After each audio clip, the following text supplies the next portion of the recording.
multiplication of two cos signal. After comparing these two equations, omega 1 will be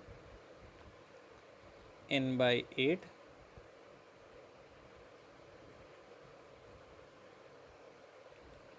and omega 2 will be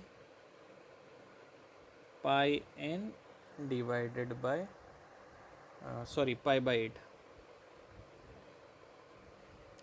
Omega 1 will be n by 8, omega 2 will be pi by 8. Now we will see about the frequencies, because frequencies must be rational.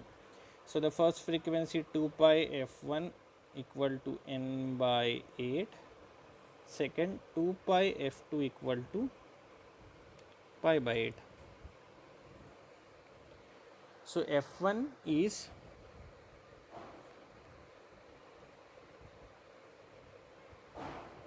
this won't be n, this will be simply 1 by 8. Just make that correction. So f1 will be 1 by 16 pi. This pi will get cancelled. f2 will be 1 by 16. Now whether this sequence will be periodic, just look at f1. Numerator is integer, denominator is not integer, so f1 is not rational. f2, numerator is integer, denominator is integer, it is a rational.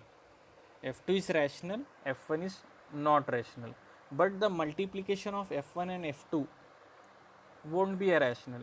So that's why the resultant signal x of n is non-periodic. If it is going to be periodic if both f1 and f2 are rational. If one of the frequency is rational, the second one is non-rational, then resultant signal won't be rational, because the first one is not rational, second one is rational, but the resultant multiplication will be non-rational. So in this particular lecture we have seen one important condition for periodicity, that is the frequency must be a rational, that is ratio of two integers.